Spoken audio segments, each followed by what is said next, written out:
아무리 둘러봐도 이 세상 가운데서는 기쁜 소리가 들리지 않습니다. 아버지 하나님, 연일 쏟아져 나오는 코로나 확진자들 때문에 지금은 모든 사람들이 두려움에 젖어 있습니다. 심지어 성도들마저도 어찌할꼬 하면서 걱정하고 있는 이 때입니다. 당장 예배는 어떻게 드려야 하는가 걱정이 많은 때입니다. 하지만 우리 하나님께서는 이 세상의 온갖 환난, 고난, 또 바람, 그 모든 것 다 이겨내고 우리 예수님을 통해서 구원하신다고 하는 이 분명한 복음의 메시지를 저희들에게 들려주고 계십니다. 아버지 하나님, 세상을 바라보면 10번이라도 넘어질 수밖에 없고 실망할 수밖에 없지만 주님을 바라보면 몇백 번이라도 다 이겨내고 어떤 상황에서도 승리할 수 있다고 하는 이 분명한 메시지를 오늘도 저희들 마음밭에 새겨놓고 주님께서 인도하는 그 길로 주님께서 열어제치신 그 방향으로 나아갈 수 있는 저희들 되도록 인도해 주옵소서.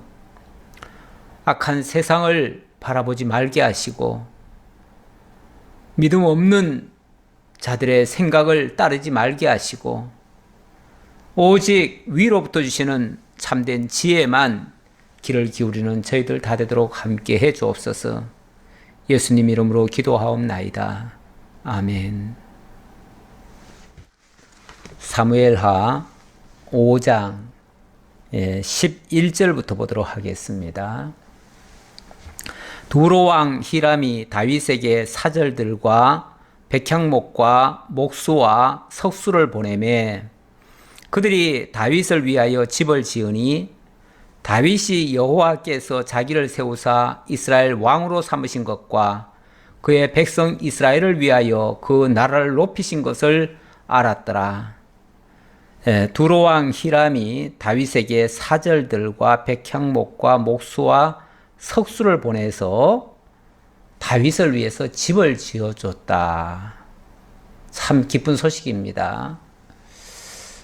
지난번에는 이스라엘의 왕이었던 이스보셋이 시해를 당했죠. 그것도 군 지휘관에 의해서 죽임을 당했습니다.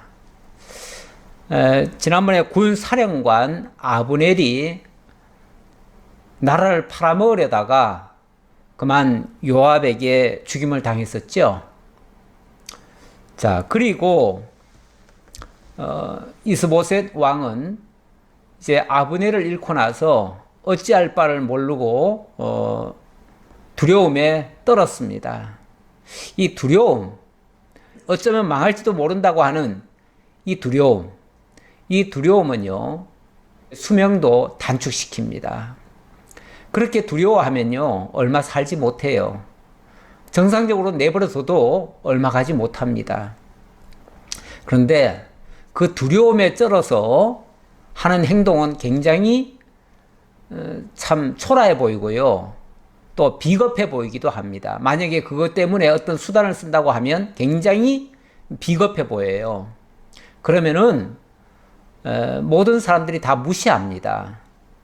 얼마나 무시를 했는지 군 사령관이 없는 틈에 군 지휘관이 차라리 이번 기회에 왕의 목을 쳐서 다윗에게 갖다 바치고 우리라도 출세해야 되겠다, 이런 정말 악한 생각까지 하게 됐지요.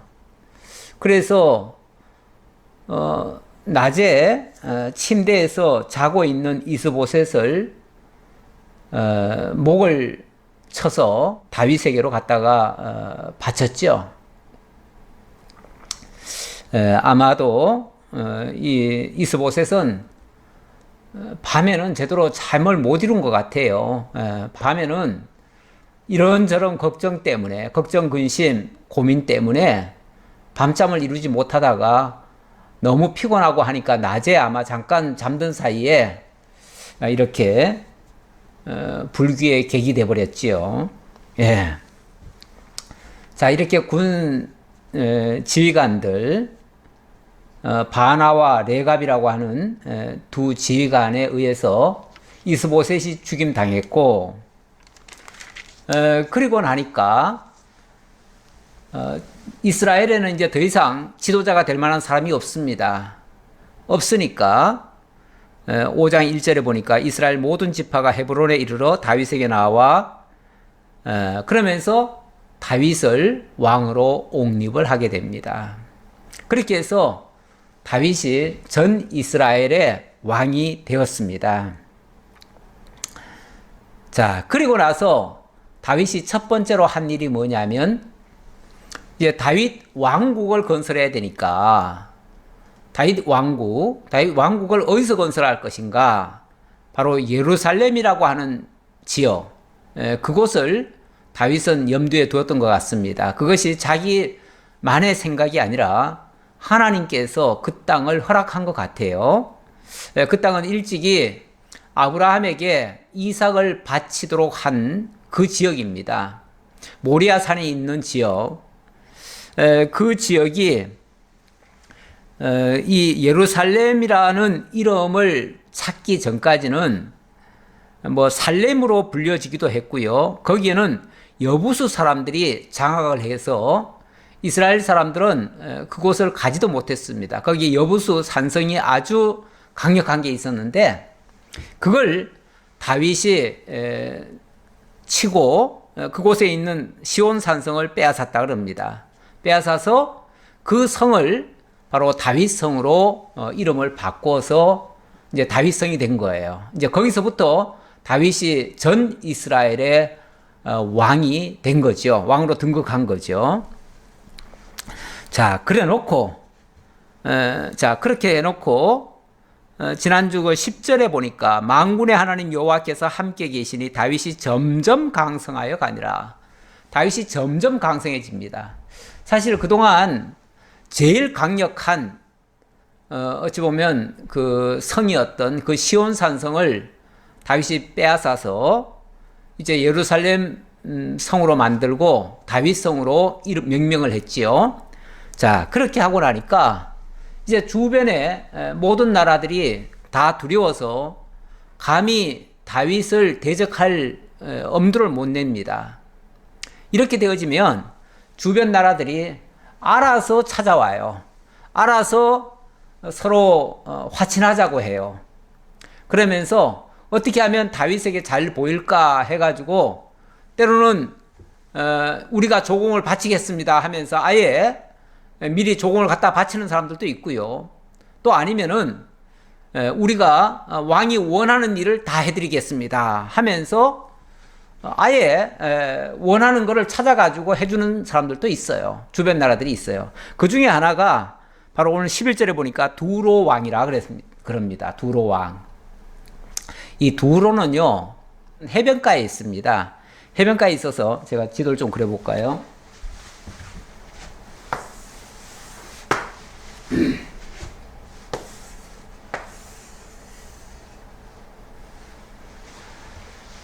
예, 두로가 여기쯤입니다. 여기 두로와 시돈 이렇게 돼 있는데 여기가 지중해죠.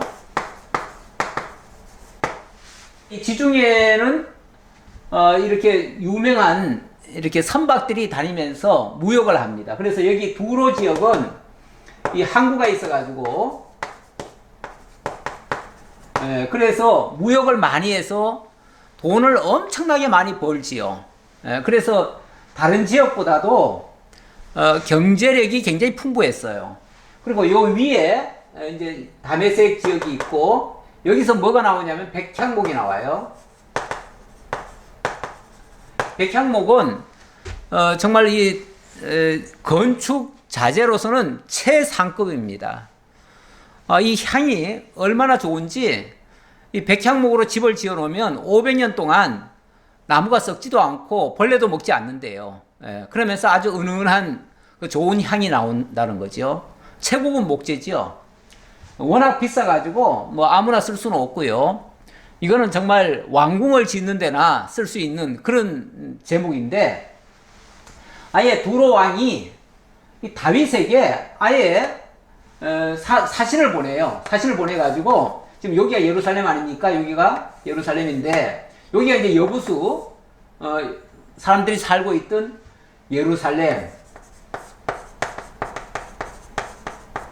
예루살렘이죠. 자, 이곳에 두로 왕이 사신을 보내가지고 이제 축하하는 거죠.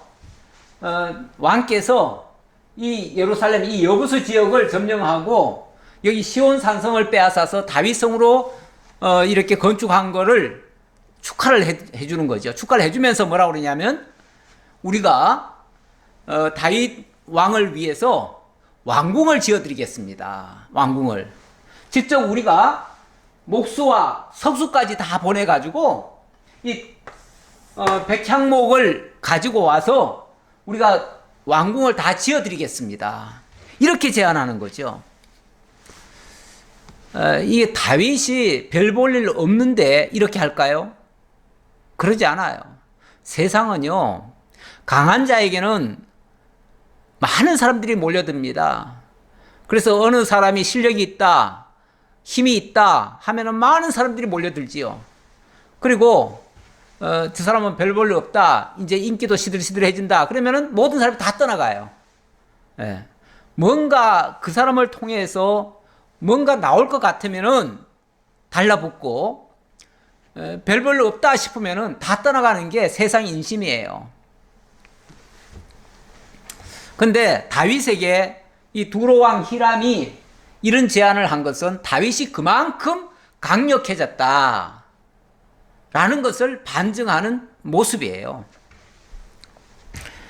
그래서 백향목과 목수와 석수를 보내서 그들이 다윗을 위하여 집을 지었다 그럽니다. 이렇게 하니까 다윗이 여호와께서 자기를 세우사 이스라엘 왕으로 삼으신 것과 그의 백성 이스라엘을 위하여 그 나라를 높이신 것을 알았더라. 다윗도 실감을 했다 그 말이에요. 실감을 했다. 물론 하루아침에 된 건 아니죠. 하루아침에 된 건 아니지만 정말 몇 년 전까지만 해도 쫓겨다니던 신세 아닙니까? 한 치 앞을 내다보지 못할 정도로 비루한 삶을 살았던 다윗입니다. 그럴 때는요, 아무도 쳐다보지 않았어요. 아무도 곁에 와서 도와줄 생각도 안 했어요. 괜히 다윗 잘못 도와줬다가는 우리도 낭패당한다 해가지고 다윗이 근처에 와가지고 만약에 조금이라도 뭔가 좀 도움을 요청하면요, 아주 냉정하게 거절했어요. 오죽하면 누굽니까?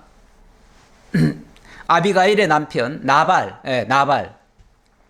다윗이 한 번은 너무 정말 먹거리도 없고 너무 힘들어가지고 평소에 나발의 양떼들을 다윗이 지켜도 줬거든요.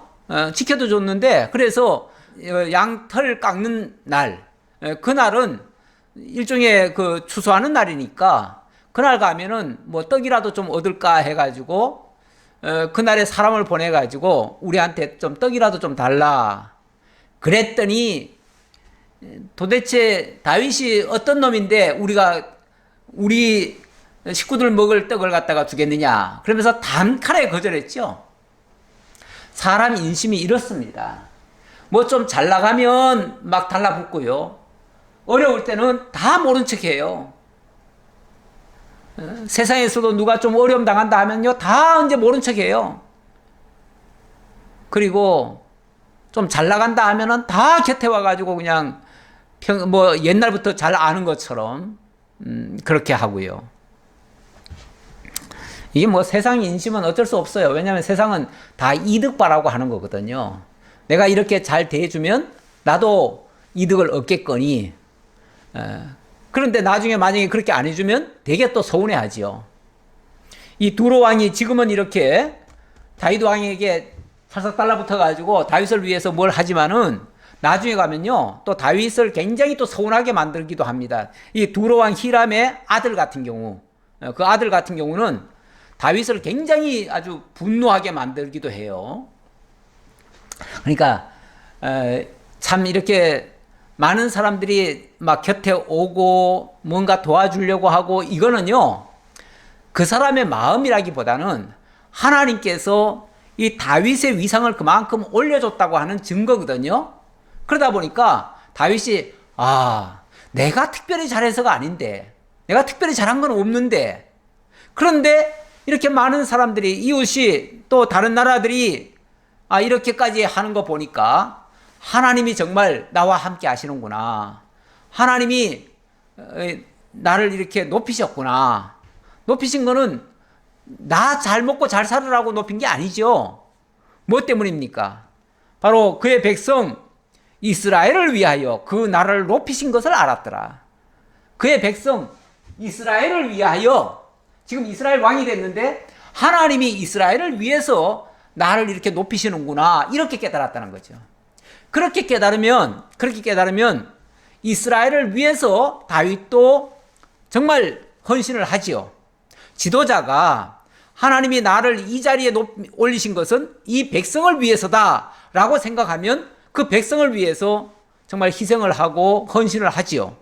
그런데 내가 잘나서 내가 왕이 됐어, 이제 나와 겨룰 자 아무도 없어, 내가 최고야, 이런 식으로 생각하는 순간 완전히 백성 무시하지요. 나만큼 잘난 인간이 어디 있어요. 그러니까 모든 사람이 다 우습게 보이죠. 그때부터는 완전히 내가 진짜 그냥 하나님 제껴놓고 내가 왕이다, 나를 대적할 자 아무도 없다, 모두가 나를 섬겨라, 이렇게 나오지요. 그래서 왕이 교만해져 가지고 결국은 망하는 자리로 갑니다.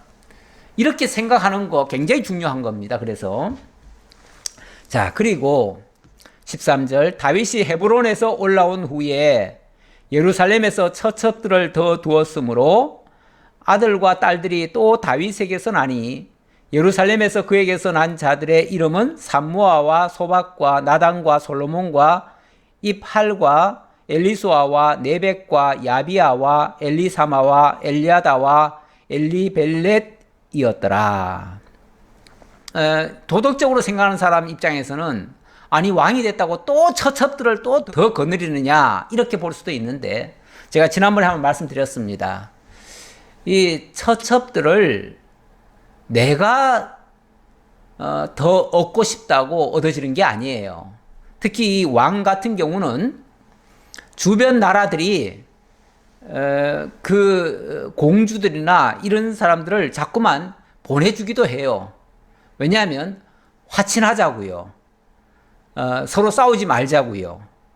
그래서 정략적 결혼을 많이 하게 됩니다.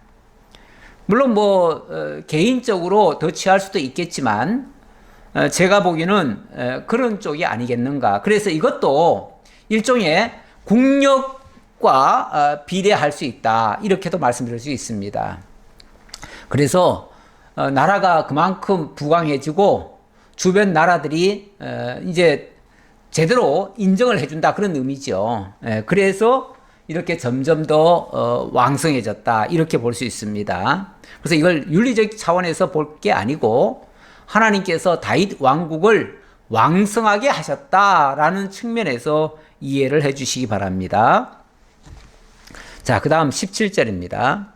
이스라엘이 다윗에게 기름을 부어 이스라엘 왕으로 삼았다 함을 블레셋 사람들이 듣고, 블레셋 사람들이 다윗을 찾으러 다 올라오매 다윗이 듣고 요새로 나가니라. 블레셋 사람들이 이미 이르러 르바임 골짜기에 가득한지라. 이스라엘이 다윗을 전체 이스라엘 왕으로 세웠다 하는 소리를 듣고 블레셋이 준동을 하네요. 블레셋. 블레셋 땅은 여기쯤이라고 이렇게 말씀드릴 수 있겠어요.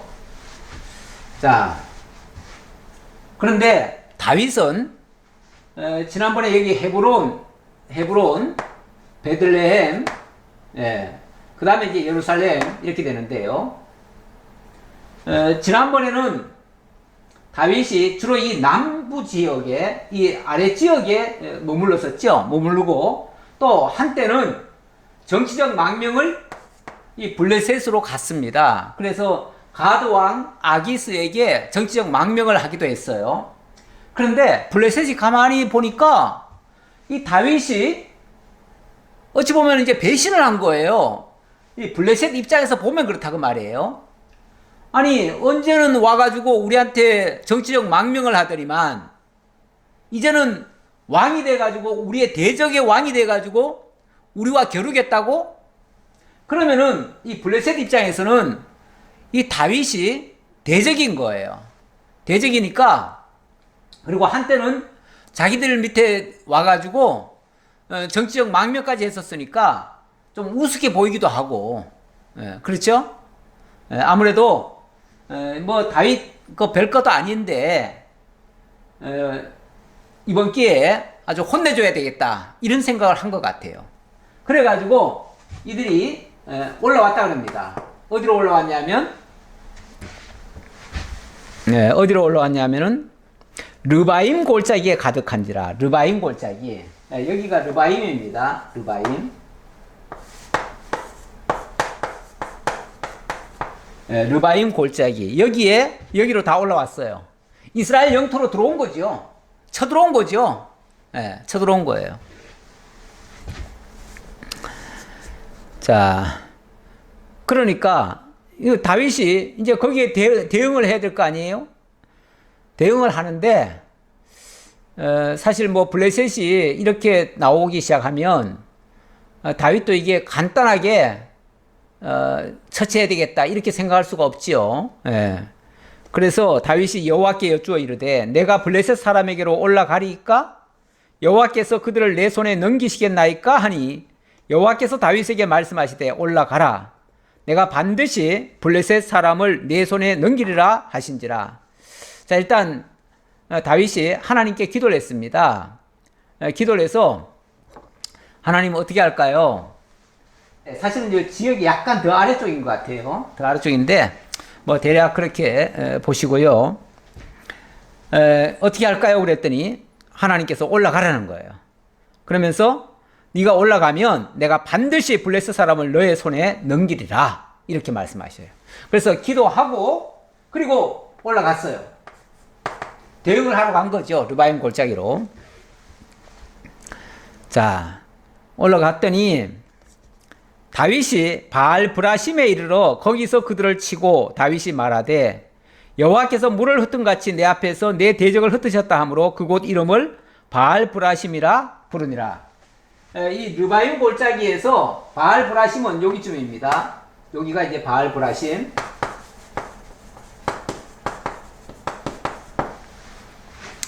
자, 그러니까 이제 여기서도 계속 올라오고 여기는 이제 다 모여 있다가 전투는 여기서 벌어진 거죠. 바알 브라심에서 벌어진 거죠. 그래서 여기서 전투가 벌어졌는데 물을 흩은 같이 다 흩어버렸다. 추풍낙엽 뭐 이런 표현 있죠. 물을 흩음 이것도 뭐 비슷한 표현인데 뭐 그쪽에서는 제대로 싸워보지도 못하고 다윗에게 전멸을 당해버렸어요. 자, 너무 급하게 패하다 보니까 21절 거기서 블레셋 사람들이 그들의 우상을 버렸으므로 다윗과 그의 부하들이 치우니라. 이 블레셋 사람들은 아무래도 이방신을 섬기다 보니까 자기네 신들이 자기들을 도와달라고 아마 군인들이 전투에 참가할 때 그 우상들을 하나씩 들고 온 것 같아요.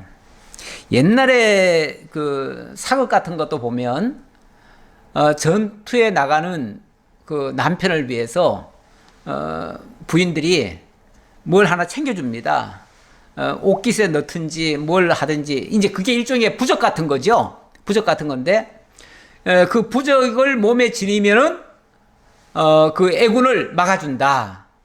이런 생각이죠. 이런 생각으로 이제 우상을 다 하나씩 갖고 온 것 같아요. 그 우상이라는 게 뭐 덩치 큰 그런 우상이 아니라 몸에 지니는 수호신 같은, 가정 수호신 같은 일종의 부적 같은 뭐 그런 거라고 볼 수 있어요.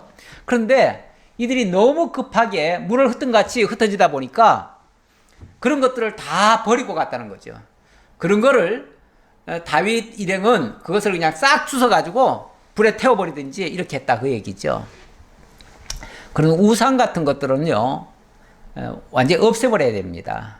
그런 것들을 무슨 기념한답시고 모아놓거나, 그러면요, 나중에 그것을, 이거는 이 블레셋 사람들이 귀하게 여기는 거다라고 생각하면은, 알게 모르게 이스라엘 백성들도 그걸 많이 주스면요, 이건 정말 귀한 거야. 그래가지고 집에다 모셔놓고, 그게 마치, 자기들의 또 우상으로 바뀔 가능성도 있어요. 그래서 우상은 일체, 버려야 돼요. 예. 그렇게 해서 다윗은 깔끔하게 우상들을 치웠다. 이렇게 말씀드립니다. 22절입니다. 블레셋 사람들이 다시 올라와서 르바임 골짜기에 가득한지라. 또 올라왔어요. 또. 한 번은 쉽게 말하면 너무 쉽게 당해버렸죠? 쉽게 당하니까 우리가 이렇게 쉽게 당할 일이 없는데 하면서 다시 전열을 가다듬고 또 르바임 골짜기로 또 올라왔어요.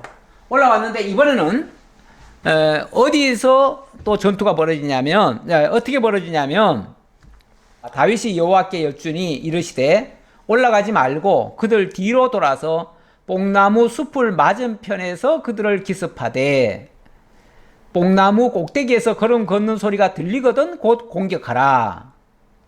그때 여호와가 너보다 앞서 나아가서 블레셋 군대를 치리라 하신지라. 자, 이번에는 여기 왔는데 이번에도 또 기도를 했지요. 하나님, 이들이 또 쳐들어왔네요. 이번에 또 올라갈까요? 그랬더니 이번엔 올라가지 말래요. 올라가지 말고, 다시 말하면 올라가지 말라는 말은 직접 이 군대들한테로 가지 말라 그 소리죠. 그 군대 쪽으로 가지 말고 이번엔 좀 돌아가라. 좀 그 뒤쪽으로 가라. 뒤쪽으로 가려니까 여기서 아마 이렇게 돌았던 것 같아요. 이렇게 도는 것 같아요. 돌았는데 돌아가면은 거기 뽕나무 숲풀이 있는데 뽕나무들이 아마 많이 있는 지역이 있던가 봐요. 근데 거기에 맞은편에서 그들을 기습하되 뽕나무 꼭대기에서 걸음 걷는 소리가 들리거든 그때 공격해라. 일단은 여기서 이제 진만 치고 기다리고 있어라 그 얘기죠. 기다리고 있다가 뽕나무 위에서 이 사람 걷는 소리 또는 막 뛰어가는 소리 있잖아요. 갑자기 막 군인들이 막 와다닥 하고서 이제 가는 소리가 들릴 거 아니에요. 그런 소리가 나거든. 그때 기습해라. 그때 기습해라. 그때 공격하라. 그래요. 왜냐하면 그때 여호와가 너보다 앞서 나아가서 블레셋 군대를 치리라 하신지라. 왜냐하면 너희들이 가기 전에 여호와께서 먼저 쳐가지고 이들이 정신없게 만들어 놓고 그 다음에 너희들이 가서 너희들은 그냥 이삭주 뜨시만 해라. 그러니까 하나님 먼저 쳐놓을 테니까 너희들이 뒤따라가서 그들을 그 패잔병들만 치우면 된다. 이런 식이죠. 어쩌면 거저먹기죠. 이런 전쟁 정말 거저먹기예요. 제가 전에 그런 비유를 몇 번 든 적이 있는데 비유라기보다도 제 어릴 적 경험을 제가 말씀드린 적이 있는데 그 물가에 연못 같은데 이제 꽝을 놓습니다. 요즘 말로 하면 그게 다이너마이트예요. 다이너마이트를 몇 개 이렇게 집어넣어 가지고 그걸 물 속에서 포탄을 터뜨려요. 스위치를 딱 누르면은 빵 하고 물이 저 막 한 10여 m까지 이제 공중으로 솟구치죠. 솟구치며 동시에 물 속에 있던 그 깊은 바위 속에 있던 큰 물고기들이 하늘같이 다 솟구쳤다가 뚝 떨어집니다. 그리고 많은 물고기들이 정말 다 기절을 해가지고 다 둥둥 떠 있어요. 다 뒤집어져 가지고 배를 하늘을 향하고 둥둥 떠 있어요. 왜냐하면 이 물고기들은요, 이 부레 같은 걸로 이렇게 몸을 평형을 지키는데 이 부레가 터져버려요. 터져버리면은 이 평형을 못 잡아요. 그러니까 물에 둥둥 떠요 그냥. 그렇게 뜨면은 그것들을 그냥 주스면 돼요. 한 번 치고 나면은 하나님께서 그들을 먼저 공격하겠다는 거죠. 치고 나면 그들은 다 기절하듯이 다 쓰러질 거니까 그때 공격하면 너들은 그냥 거저 죽기로 다 된다 그 얘기죠. 이에 다윗이 여호와의 명령대로 행하여 블레셋 사람을 쳐서 게바에서 게셀까지 이르니라. 이 게셀이라고 하는 곳은 여기쯤이거든요. 여기쯤인데 아마 이 뒤쪽으로 가라고 해가지고 뒤에 있었는데 아마 이들이 쳐들어왔던가 보죠. 예. 이스라엘이 이쪽으로 오는 거를 보면서 이쪽으로 이제 왔던 것 같아요. 그러니까 여기서 하나님이 그냥 꽝 한번 놓으니까 이들이 다 기절하듯이 그냥 그래버린 거예요. 그러니까 이스라엘은 그냥 가서 그들을 쳐버린 거죠. 그래서 게셀까지 점령을 했다. 게셀까지. 그러니까 이쪽 지역이 르바임 골짜기, 바알 브라신, 게셀 이런 지역. 이 게바도 여기에요. 여기에서부터 여기까지. 그러니까 사실 여기서부터 여기까지에 이르는 이 거리에 있는 모든 이 군대를 다 쳤다 그 얘기예요. 근데 이 지역이 어디냐면은 지난번에 사울이 그 전쟁을 했었잖아요. 근데 그때 전쟁하면서 아마 이쪽 지역을 잃었던 것 같아요. 블레셋 사람들에게. 그러니까 블레셋이 어떤 면에서 이쪽 지역을 좀 점령을 했었는데 이 점령한 땅을 다윗이 되찾은 것 같아요. 자, 그래서 결국은 블레셋을 이긴 거죠. 자, 그 다음 6장으로 넘어갑니다.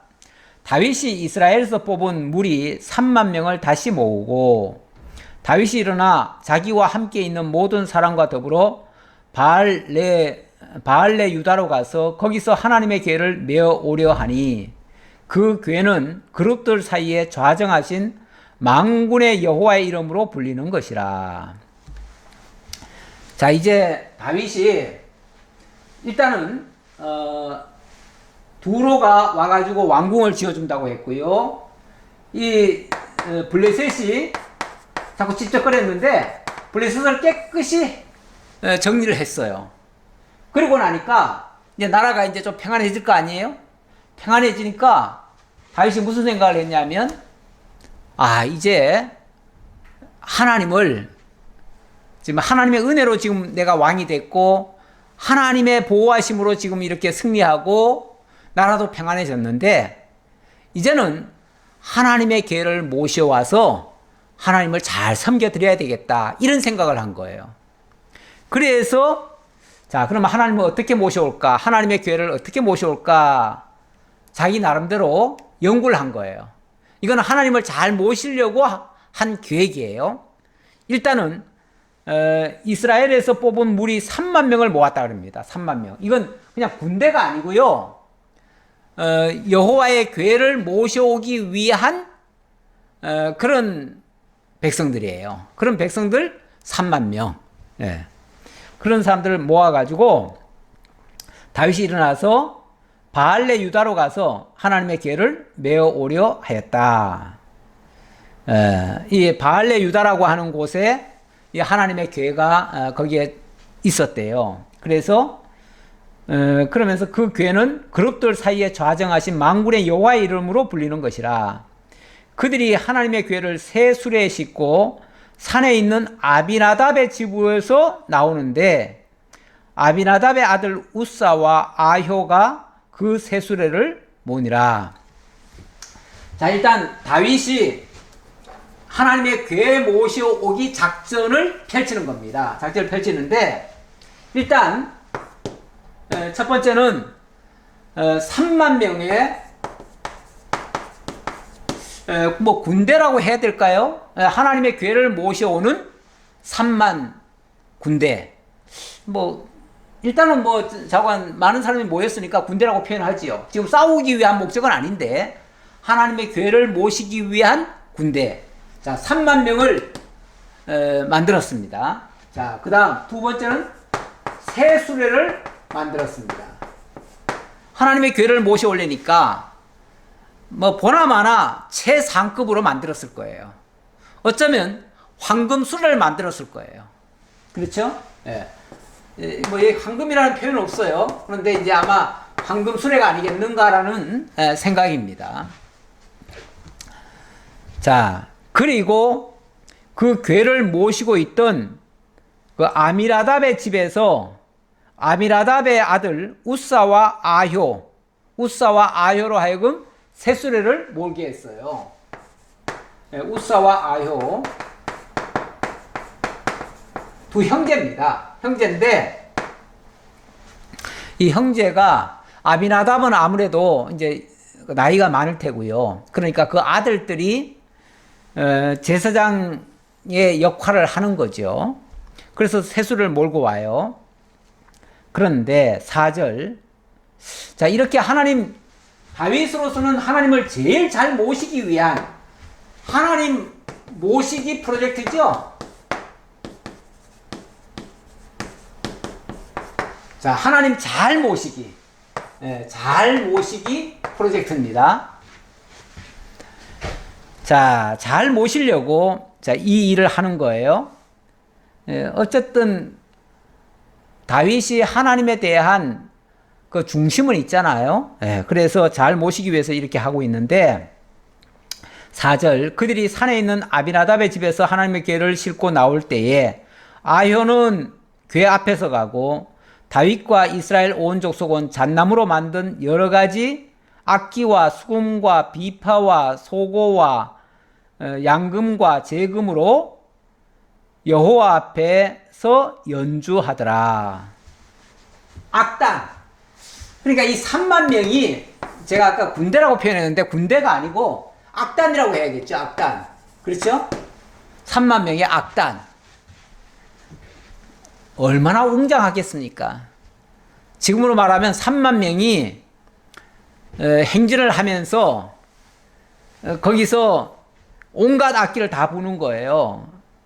수금, 비파, 소고, 양금, 제금 이런 걸 연주하면서 우리 어릴 적에 군악대들이 그 학교에서 군악대를 조직해가지고 고등학교 그 형님들이 그 악대를 이제 불면서 행진을 할 때가 있어요. 행진하면 굉장히 멋있게 보였어요. 그런 일을 많이 하지요. 많이 하는데 일종의 좀 과시하는 거죠. 멋있어 보였어요. 하나님의 궤를 모셔오는데 자 이렇게 잘 모시고자 했습니다. 그런데 무슨 일이 발생했습니까? 6절 그들이 나곤의 타작마당에 이르러서는 소들이 띠므로 우사가 손을 들어 하나님의 궤를 붙들었더니 갑자기 타작마당을 지나오는데 갑자기 소들이 벌쩍벌쩍 뛰기 시작하는 거예요. 새수레에다가 소가 끌고 오는 거죠. 소. 자, 이걸 이제 소가 끄는 겁니다. 소가 끄는 새수레예요. 근데 이 소가 갑자기 벌쩍벌쩍 뛰기 시작해요. 미쳐 날뛰는 거예요. 그러니까 아까 그 앞에서 아효가 새수레를 몰고 간다고 했고 뒤에서 우사가 그걸 이제 보호하면서 가는 거죠. 가는데 소들이 뛰니까 벗개가 떨어질 것 같잖아요. 떨어질 것 같으니까 벗개를 떨어뜨릴 수는 없잖아요. 그러니까 얼른 그것을 그냥 손으로 이렇게 움켜쥐었어요. 벗개를. 그랬더니 여호와 하나님이 우사가 잘못함으로 말미암아 진노하사 그를 그곳에서 치시니 그가 거기 하나님의 궤 곁에서 죽으니라. 이런 또 불상사가 발생했네요. 우사가 그 궤를 이렇게 잡은 거, 아니 넘어지려고 하는 궤를 잡아야 되지 않나요? 근데 그거 잡았다고 하나님이 우사가 잘못하였으므로 그를 쳐 죽였다. 그를 죽게 했다. 아니 넘어지는 궤를 그러면 안 잡고 어떻게 해요? 그냥 떨어져 가지고 바닥에서 다 깨지도록 내버려 둬야 되나요? 우리 생각은 그렇죠. 우리 생각은 의아하잖아요. 그럼 떨어지도록 내버려 둬야 돼요? 하나님의 답변은 내 궤는 내가 알아서 해. 하나님의 답변은 그렇습니다. 내 궤는 내가 해. 내 괴는 내가 지켜. 너희들 손으로 지키는 거 아니야. 예. 그리고 하나님의 괴는 너희들이 모시고 안 모시는 게 아니야.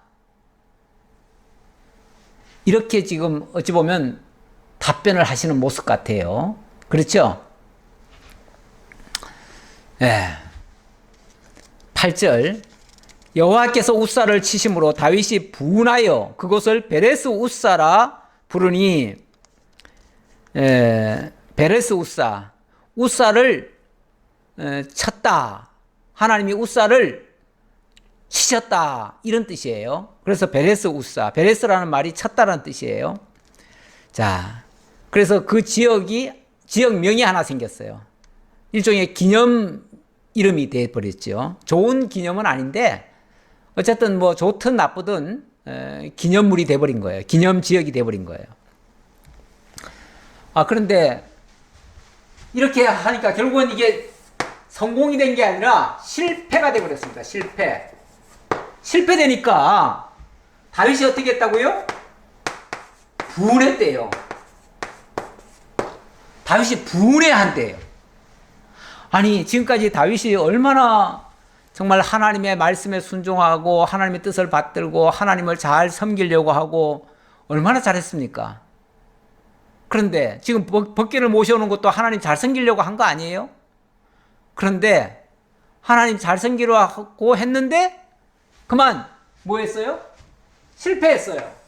실패하고 나니까 분해졌어요.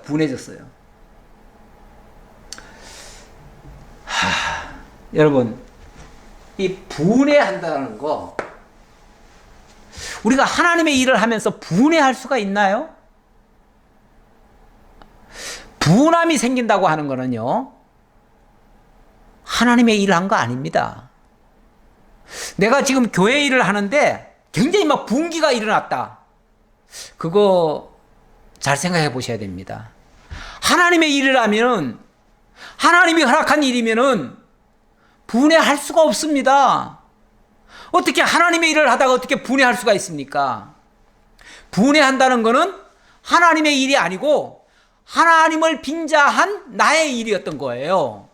그러니까 내가 잘 됐어야 되고 내가 성공을 했어야 되는데 일이 안 됐어요. 잘못됐어요. 그래서 분해하는 거예요. 이해가 되십니까? 하나님이 하시는 일이라면 이렇게 되더라도 하나님의 뜻대로 되어졌나이다. 저렇게 되더라도 하나님의 뜻대로 되어졌습니다. 그래서 하나님 찬양할 것밖에 없습니다. 내가 보기에는 내가 생각대로는 안 됐어요. 그래도 분해할 게 아니고 하나님의 뜻대로 되어졌습니다. 하나님 뜻대로 되어지이다 하면서 결과적으로는 하나님이 잘 되게 하시겠지요. 이러면서 하나님 찬양하고 말았어야지. 아니 막 분기가 일어나요? 분기가 일어난다는 말은 자기 생각이 있었다는 거예요. 자기 계획이 있었다는 거예요. 그런데 그 뜻대로 안 되니까 지금 분기가 일어난 거거든요. 아무리 다윗이지만 다윗은 이거 굉장히 지금 잘못한 겁니다. 분해하는 거는 어쨌든 있을 수 없는 일이에요. 하나님의 일을 하다가 화가 나거나 마음이 상하거나 분노가 일어나거나 그래서 누가 미워지거나 이거는 있을 수가 없습니다. 만약에 그런 일이 있다면은 정말 크게 내가 뭔가 계산을 잘못한 거예요. 정말 하나님 앞에 자신을 또 돌아봐야 될 부분이에요. 그거는. 그런데 다윗은 너무너무 분해했대요. 아니 내가 하나님 모시려고 악단 3만 명을 만들어가지고 금수레까지 만들어가지고 그리고 제사장으로 하여금 잘 모셔오게 했는데 소가 날뛰어요? 이런 소 죽여버려야죠. 그렇다고 또 웃사가 붙잡았다고 웃사를 죽여요? 하나님이? 해도 너무하신 거지. 이러니까 아무리 다윗이지만 이해가 안 된 거예요. 하나님이 이건 아니잖아요. 이러실 수 없잖아요. 내가 하나님 위해서 이렇게 일하려고 하는데 왜 하나님이 안 들으셔요? 하나님 왜 이거를 인정을 안 하셔요? 하나님 이거 아니잖아요. 하면서 씩씩거리는 거예요. 그래놓고 9절 다윗이 그날에 여호와를 두려워하여 이르되 여호와의 계가 어찌 내게로 오리요 하고 다윗이 여호와의 계를 옮겨 다윗성 자기에게로 메어 가기를 즐겨하지 아니하고 가드 사람 오벳 에돔의 집으로 메어 간지라. 안 되겠다. 하나님의 궤 모시는 거 취소. 포기. 안 해. 안 해. 나 하나님이 안 해. 하나님 안 모셔. 하나님 모시고 올리니까 하나님이 허락지 않는 일인데 내가 어떻게 해? 안 하겠어. 그리고는 가드 사람 오벳 에돔의 집으로 보내버렸대요. 가드 사람이면 가드가 어디 사람이에요? 이 블레셋 사람 아닙니까? 물론 뭐 가드에서 있다가 기화를 했겠죠. 기화를 했으니까 지금은 이스라엘 사람이긴 하지만 어쨌든 본 태생은 가드 사람이에요. 아무리 그가 다윗에게 충성을 다했는지 몰라도 어쨌든 제사장의 집으로 다시 보내는 것도 아니고 가드 사람 오벳 에돔의 집에 보냈다는 것도 이상하고 성질대로 한 거예요. 한마디로 말해서 성질대로 한 거예요. 그리고 하나님 궤를 모시겠다고 하는 이 생각 이제 다 버려버렸어요. 이거는 변명의 여지가 없습니다. 아무리 다윗이지만 잘못한 겁니다. 물론 다윗도 사람이니까 잘못할 수 있어요. 그러나 이렇게 하면 안 되는 거죠. 자, 그런데 11절 여호와의 계가 가드 사람 오벳 에돔의 집에 석 달을 있었는데 여호와께서 오벳 에돔과 그의 온 집에 복을 주시니라. 오벳 에돔은 어찌 보면 천덕꾸러기 같은 하나님의 궤를 자기가 모시고 싶어서 모신 게 아니고 다윗이 야, 안 되겠다. 너네 집에 좀 보관해라. 그러니까 어쩔 수 없이 맡았는데 어쩔 수 없이 맡은 오벳 에돔은 석 달 후에 어마어마한 복을 받았대요. 다윗이 아마 성질 또 나지 않을까 싶어요. 하나님 이러실 수가 있습니까? 내가 정말 하나님 모시고 싶은데 나한테는 그렇게 야박하게 하시더니 오벳 에돔에게는 왜 저렇게 또 하나님 복을 주십니까? 시기 날 만도 하지요. 화가 날 만도 하지요.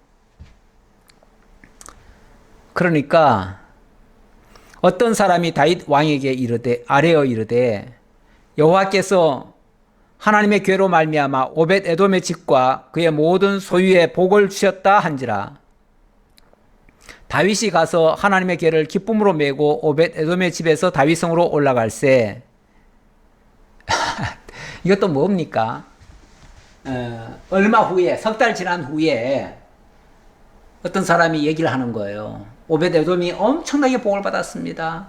하나님의 궤를 모시고 난 다음부터는 얼마나 모든 일이 다 잘 풀리고 모든 일이 잘 됐습니다. 그래? 그러면 뭐 잘못했나? 왜 잘못됐을까? 지난번에 왜 잘못됐을까?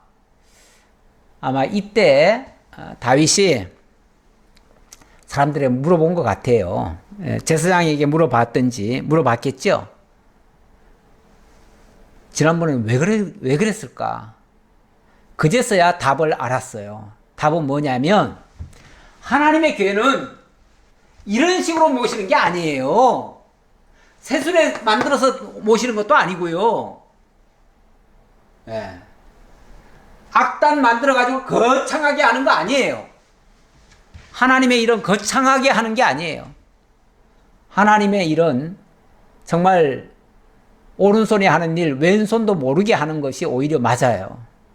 뭐 그렇게 떠벌리고 자랑하고 남에게 과시하기 위해서 하고 이렇게 하는 거 아니에요.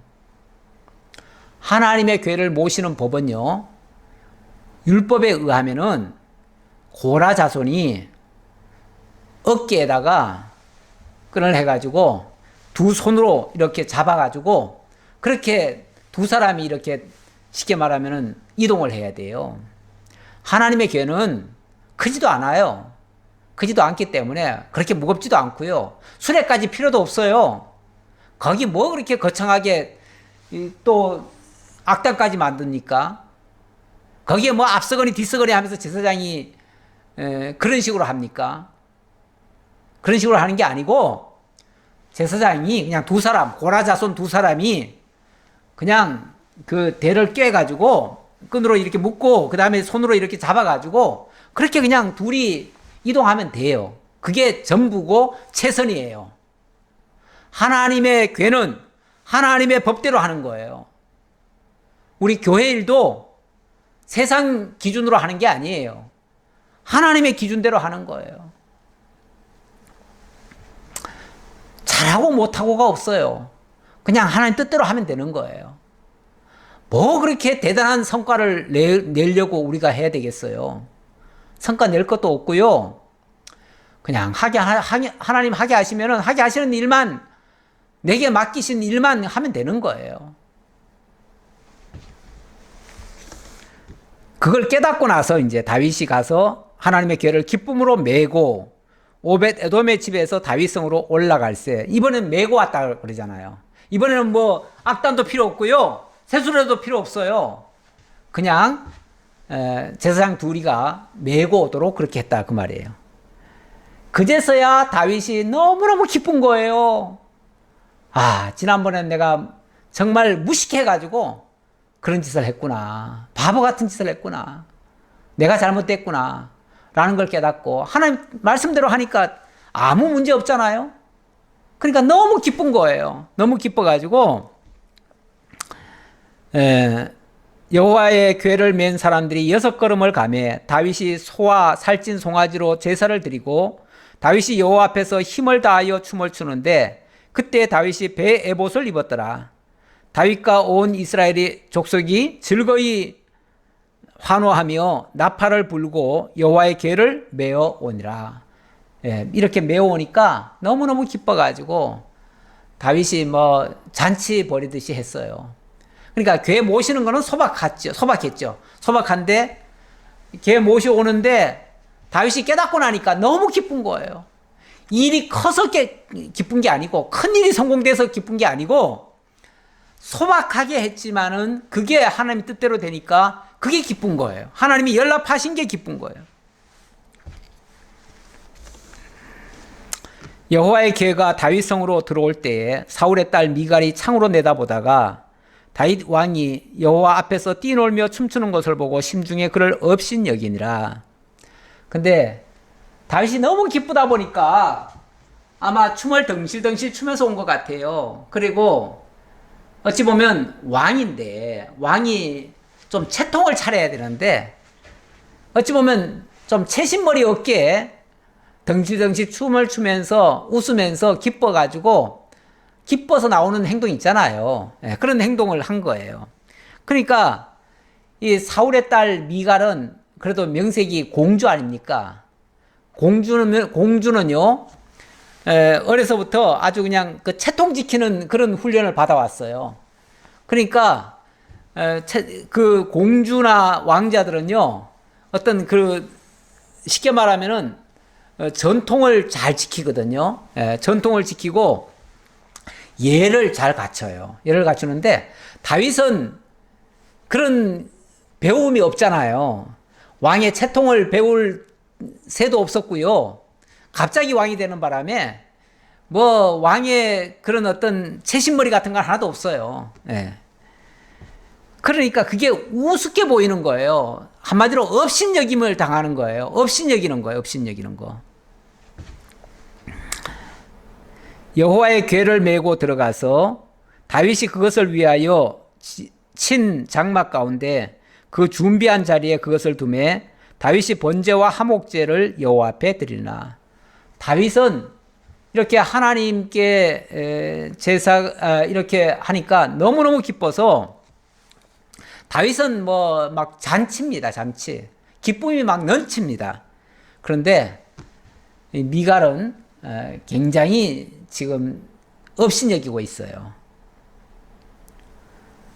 다윗이 번제와 화목제 드리기를 마치고 만군의 여호와의 이름으로 백성에게 축복하고 모든 백성 곧 이스라엘 무리에게 남녀를 막론하고 떡 한 개와 고기 한 조각과 건포도 떡 한 덩이씩 나누어 주매 모든 백성이 각기 집으로 돌아가니라.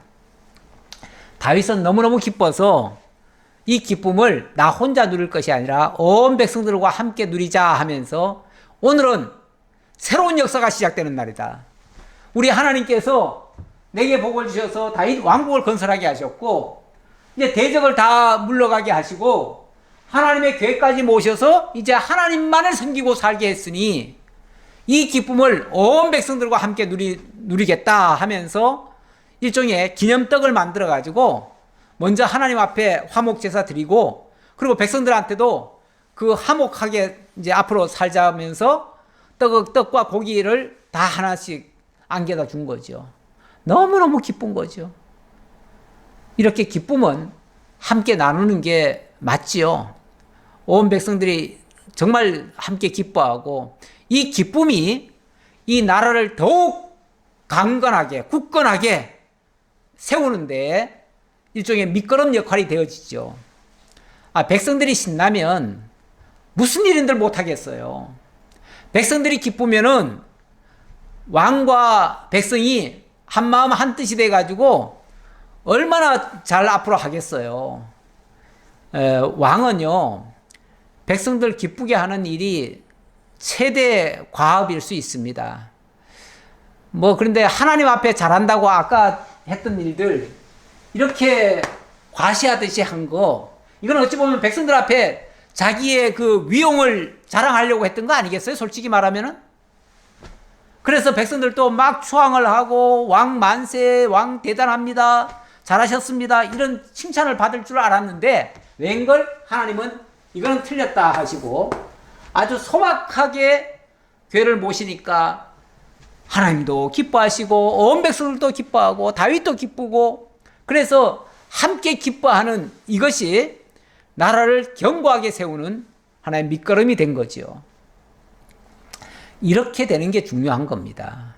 하나님도요 나만 잘 섬겨라 하시는 게 아니고 온 백성들과 함께 기뻐하게 하시는 것이 정말 하나님이 원하시는 일이기도 합니다. 우리가 교회 생활 지금은 뭐 우리가 왕정 시대도 아니고 이 교회를 통해서 정말 하나님 배우고 하나님의 뜻을 따르는 그러한 일들을 지금 하고 있습니다. 하는데 뭐 너무 거창하게 너무 큰일 많은 성과 이런 걸 기대하고 그런 걸 세상에다가 과시하듯이 하려고 해서는 안 됩니다. 목사들도 가끔 그런 유혹을 받을 때가 있어요. 우리 교회가 이렇게 크게 키우고 모든 사람들 앞에서 과시하듯이 자랑하듯이 그렇게 떠올리고 싶고 그렇게 하고 싶은데 하나님은 그런 거 원치 않습니다. 하나님은 비록 작지만 규모가 별로 없지만 초라해 보이지만 그러나 정말 진리의 말씀대로 작은 일이라도 하나님의 뜻에 순복하며 행하는 일, 그 일을 하나님은 기뻐하시리라 믿고요. 그 일이 하나님의 나라를 견고하게 만들어가는 기초가 되어집니다. 기도하겠습니다.